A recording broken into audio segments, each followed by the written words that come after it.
La lectura de hoy es de la primera carta de San Pablo a los Corintios. Hermanos, purificaos de la antigua levadura, para convertiros en nueva masa, como ácimos que sois. Pues ha sido inmolado Jesucristo, nuestro Cordero Pascual. Por tanto, regalémonos no con vieja levadura, ni con levadura de malicia y de perversidad, sino con ácimos de sinceridad y de verdad. Nos ponemos de pie para el Santo Evangelio según San Marcos. En aquel tiempo, María Magdalena y María Madre de Santiago y Salomé compraron aromas para venir y embalsamar a Jesús. Y muy de mañana, el primer día después del sábado, llegaron al sepulcro, salido ya el sol. Decían entre sí, ¿quién nos rodará la piedra de la entrada del sepulcro? Y mirando vieron rodada la piedra, que era muy grande. Y entrando en el sepulcro, vieron un joven sentado a la diestra, vestido de blanco, y se asustaron. Mas él les dijo, no temáis, buscáis a Jesús Nazareno, que fue crucificado. Pues bien, resucitó, no está aquí. Ved el lugar en donde le pusieron. Y ahora id y decid a sus discípulos y a Pedro, que va delante de vosotros, a Galilea. Ahí le veréis como Él os lo dijo. En el nombre del Padre, y del Hijo, y del Espíritu Santo. Amén. Ave María Purísima.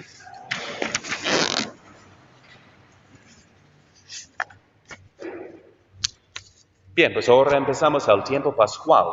Después de 40 días de penitencia cuaresmal, ahora festejamos por 50 días, así cosechando el fruto de nuestras penitencias ya en ese tiempo pascual, que dura hasta la fiesta de Pentecostés, que en ese rito también es una octava. Entonces es un tiempo de gozarnos en el Señor. Entonces, acuérdense primeramente del propósito que tiene el Señor en su encarnación, su pasión, su muerte y su resurrección. Él dijo, es para que nuestro gozo sea completo, para que nunca piensen que nuestra madre, la iglesia, es medio sadista, que nomás quiere que suframos por 40 días. Más bien quiso que dejáramos bienes menores para ahora disfrutar bienes mayores.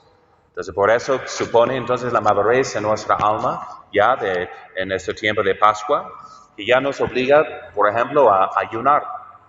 Porque, ¿sabe? Si hemos hecho nuestra penitencia y llegado pues a una santa indiferencia con respecto a las cosas materiales, ya podemos disfrutarlas como Dios las hizo, buenas, ¿no? Entonces, sin un apego, buscando pues la felicidad en ellas, sino disfrutándolas como son, simplemente una imagen y semejanza de Dios.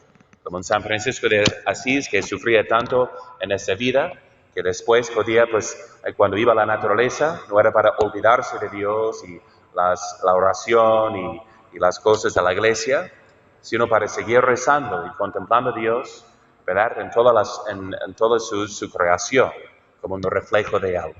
Entonces, ojalá hayamos llegado pues a esta libertad de espíritu de los hijos de Dios, ya capaces de utilizar las cosas de este mundo para la gloria de Dios. Entonces, y ahora nos preguntamos qué debemos hacer.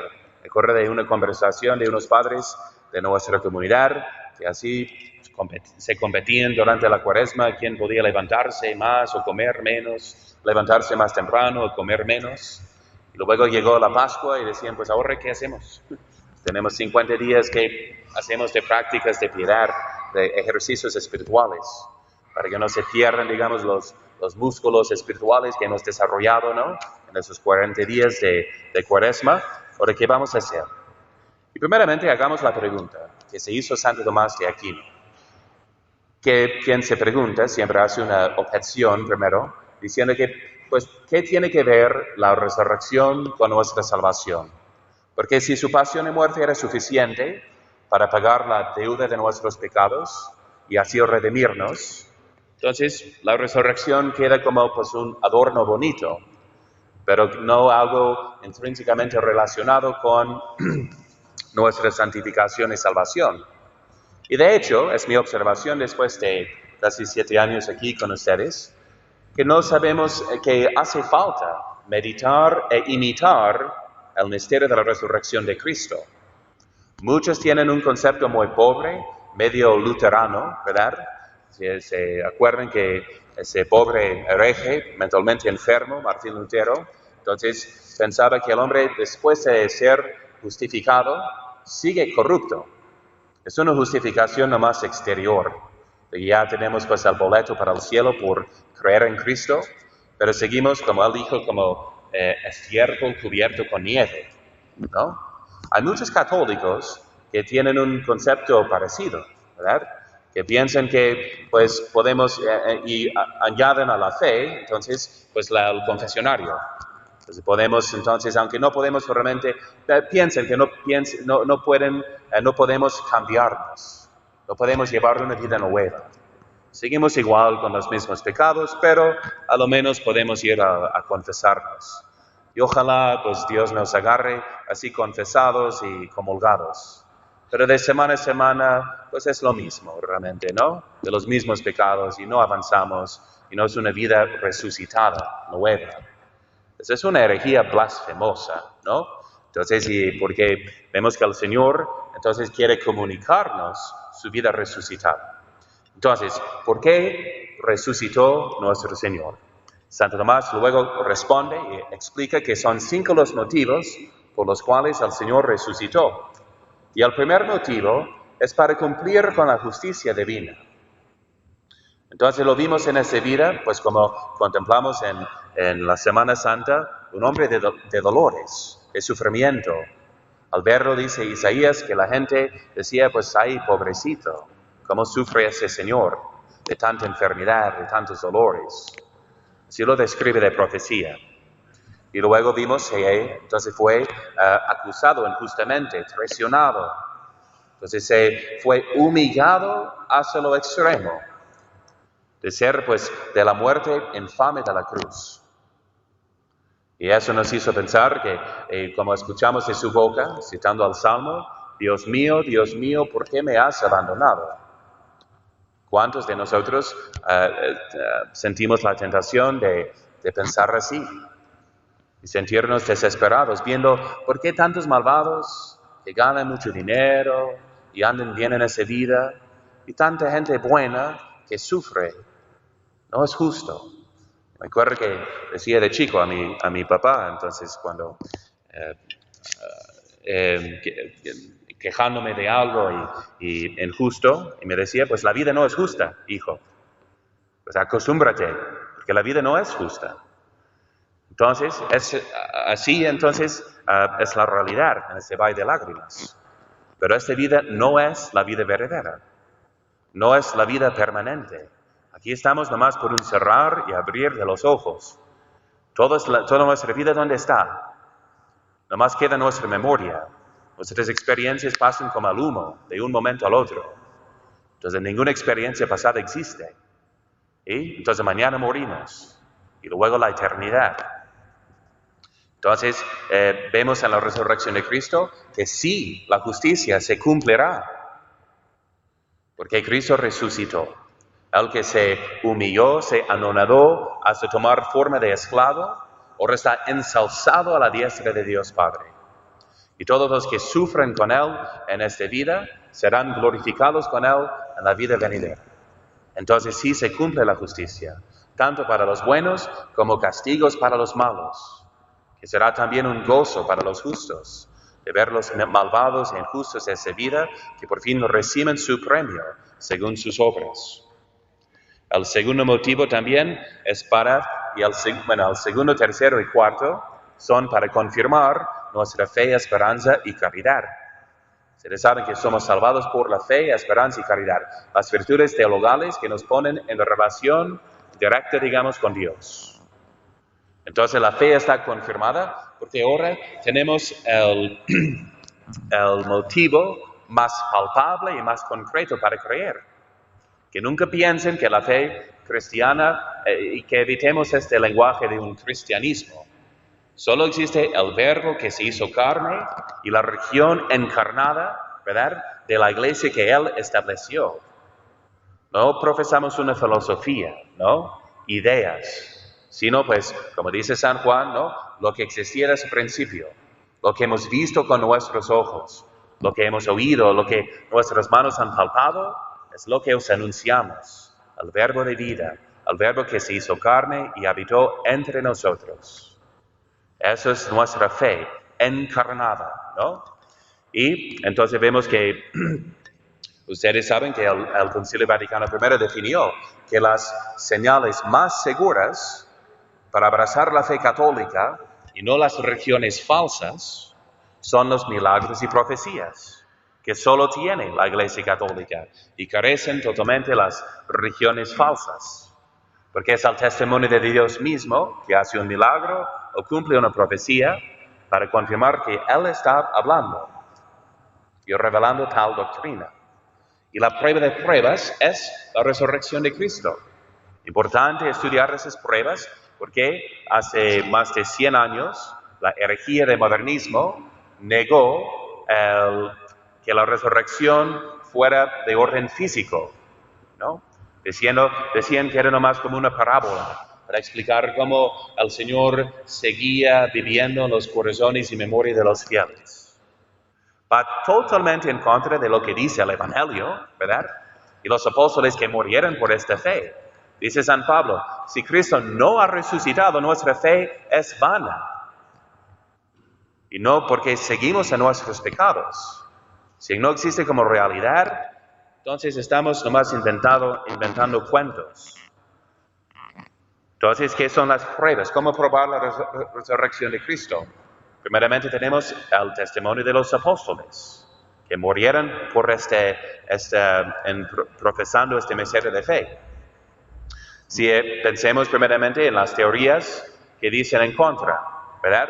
Que son las teorías, las estupideces que han inventado para negar la resurrección. Porque todos los historiadores están de acuerdo de que después de su muerte desapareció su cuerpo, que no se halló. Entonces, ¿qué pasó? Una teoría, ¿no? Es de que pues cayó en la tierra durante el terremoto que escuchamos, del cual escuchamos en el Evangelio. Ahora bien, es posible que descubrieron los apóstoles cuando llegaron y entraron en el sepulcro. Encontraron su sábana doblada. Tal vez uno de ustedes pues se ha caído una vez de su cama, así dormido, pero seguramente nunca se ha caído de su ropa, ¿no? Entonces dejando de repente su ropa ahí y doblada mientras estaba cayendo. Claro que no. Y además, en esta sábana tenemos todavía, que es la sábana santa, que científicos agnósticos, ¿verdad?, han estudiado y concluido que no hay una explicación natural. Dicen, por fin la conclusión es que hay una posibilidad contra 10,000 millones de que sea un fraude. Una contra 10,000 millones. Porque hasta la imagen misma, dicen, no está pintada. No hay nada de pintura en la imagen. Y además queda como la imagen negativa, como de rayos X, que está impresa en la sábana. Y cuando la pusieron de 3 dimensiones, sale de proporciones perfectas, como un hombre vivo y real. ¿Y qué tipo de hombre? Pues según las monedas que pusieron sobre sus ojos, así después de muerto, entonces indica que era del gobernador de aquel tiempo, en el Imperio Romano, de Jerusalén. También vemos que tiene que fue un hombre flagelado, coronado de espinas, con una cruz a cuestas y crucificado. ¿Quién más recibió tantos castigos? Pilatos quiso soltarlo por nomás la flagelación, para no tener que crucificarlo. ¿Y quién más recibió esta corona de espinas? Sino, pues, un hombre que se presentó como rey de los reyes, y de quien, pues, se borraron los verdugos. Entonces, eso tiene, hay más y más pruebas que pueden estudiar, pues, en la sábana santa, ¿verdad? Pero es tan importante, hasta la sangre que queda en esa sábana, dice que es AB positivo, que es sangre perteneciente a la raza judía sefardita pura. Entonces ahí tienen todas las pruebas, esta sábana que indica que no cayó así en la tierra. Además, San Pablo habla de 500 personas que lo vieron, de que viven todavía, menciona en su carta.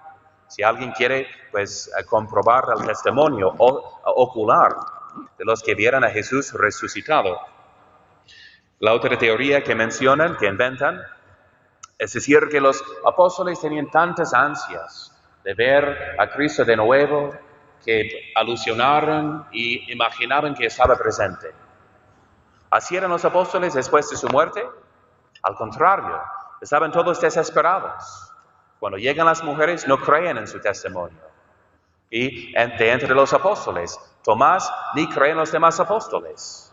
Dice que hasta que mete su mano en su costado, y el Señor condesciende, ¿no? Permitiéndole que metiera su mano en su costado, para que vea, dice, ¿no? Para que vea que no soy un fantasma, no soy un espíritu, sino es el mismo cuerpo de Cristo, con las mismas llagas que sufrió en su pasión. Y por eso pide también que comer con ellos, para que vieran y conocieran que es el mismo Señor resucitado. Y luego la otra teoría, es decir, que pues, los apóstoles llegaron y robaron al cuerpo del Señor. Entonces eso fue realmente la mentira que inventaron en el momento, presentando a testigos dormidos que vieron a los apóstoles robar al cuerpo. ¿No? San Agustín contesta diciendo, ¿presentas testigos dormidos? Tú verdaderamente duermes en la estulticia, ¿no? en esta necedad. Entonces, ¿qué hubiera sido? Entonces examinemos esta teoría, que primeramente van a vencer al ejército romano, al ejército más poderoso y eficaz en tal vez la historia del mundo. Tenía tanta disciplina, si han escuchado la palabra, el verbo diezmar, quiere decir entonces destruir totalmente, porque mantenían disciplina en el ejército. Por ejemplo, si uno huyera del ejército por cobardía en una batalla, el castigo será de matar cada 10ª persona de su legión, de su grupo militar. Entonces, aunque salga así ileso, ¿a dónde va a regresar?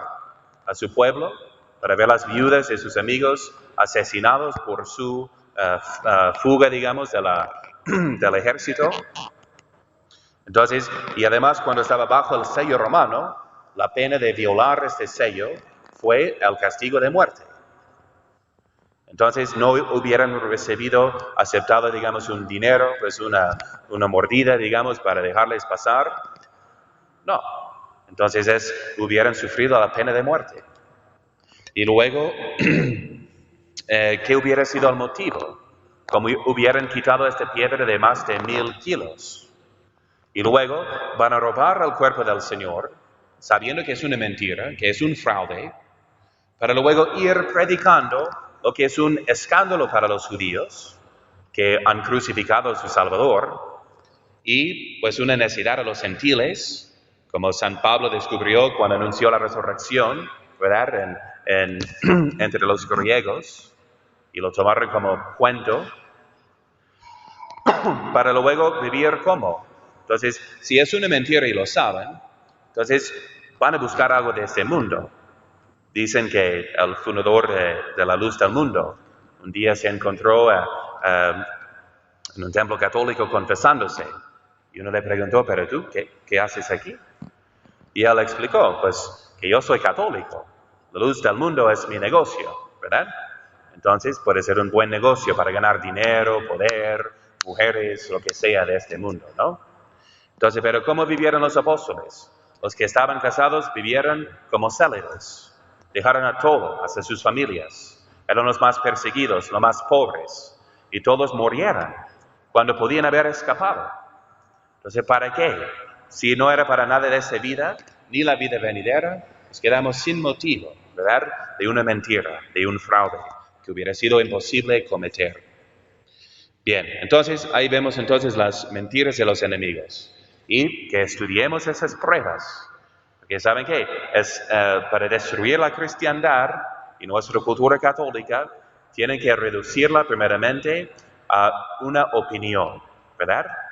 Por eso el primer paso en esta revolución anticristiana era realmente la revolución protestante.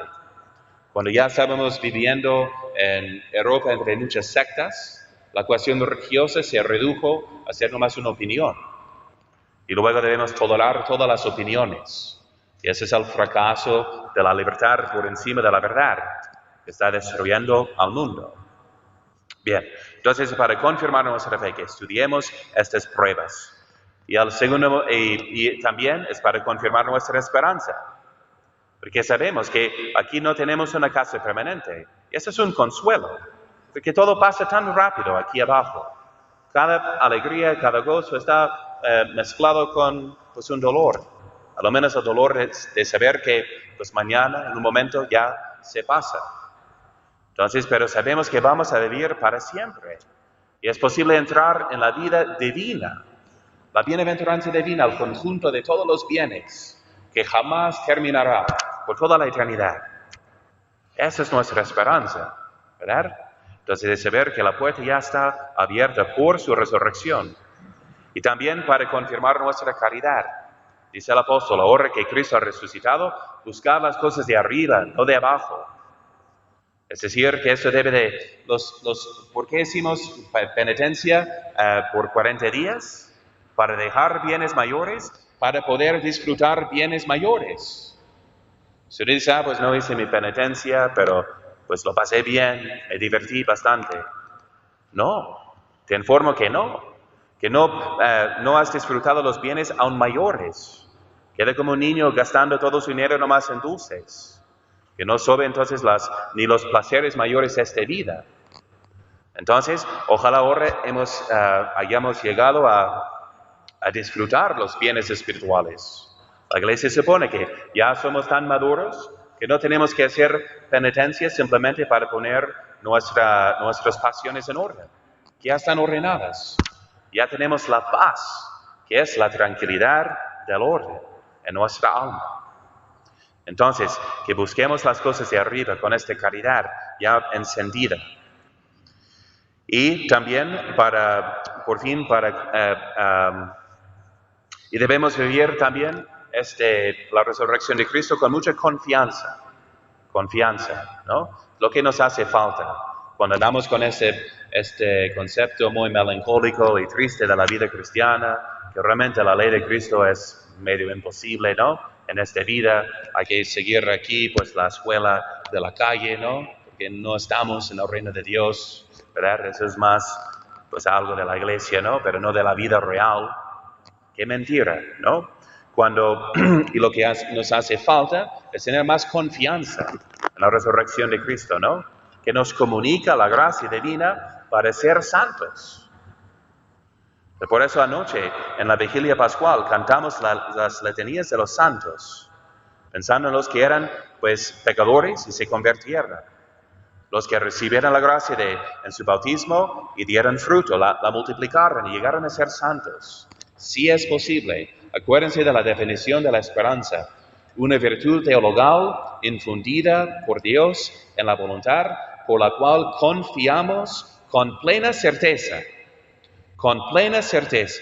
confiamos alcanzar la vida eterna y los medios necesarios para llegar a ella, apoyados en el auxilio omnipotente de Dios. ¿Tienes esa plena certeza en tu alma? ¿Esta confianza de que sí podemos ser santos? Si no, pues todavía no conocemos este misterio de su resurrección. Tenemos que meditarlo e imitarlo. Basta ya de este lenguaje de que es que pues la ira me empujó y la soberbia me hizo y luego ese deseo carnal me dominó y entonces no somos niños. Bástanos la gracia. Más bien debemos decir, yo con toda la gracia suficiente de resistir, decidí consentir tal tentación. Yo me dejé llevar por la tristeza, por la soberbia, por tal X tentación. Entonces, es porque tenemos la gracia. Entonces, ya no vivimos bajo nuestras pasiones, sino por encima de ellas, dirigiéndolas, ¿no? Entonces, aunque sigan medio rebeldes, pero están bajo ahora nuestro control, ¿verdad? En cuanto a nuestras acciones. Entonces sí podemos ser santos y esta confianza es clave. Dijo el Señor a una santa, soy bueno para todos, pero soy muy bueno para los que confían en mí. ¿Sabes cuáles son las almas que más aprovechan mi bondad? Son las que más esperan, que más confían en mí. Y por fin entonces termina Santo Tomás contestando, diciendo que hablando con propiedad, este quinto motivo, el complemento de nuestra salvación, la pasión de Cristo obró nuestra salvación en cuanto al alejamiento de los males. En cambio, la resurrección lo hizo como inicio y ejemplar de los bienes. Entonces ya tenemos la victoria sobre el mundo, la carne, el diablo. Solo tenemos que reclamarla y vivirla. Porque dice el apóstol, donde sorbida es la muerte con victoria, donde está, oh muerte, tu aguijón, donde, oh sepulcro, tu victoria. Ya que el aguijón de la muerte es el pecado y la potencia del pecado la ley. Mas a Dios gracias, que nos da la victoria por el Señor nuestro Jesucristo. Y así sea. María, Madre de Gracia, Madre de Misericordia,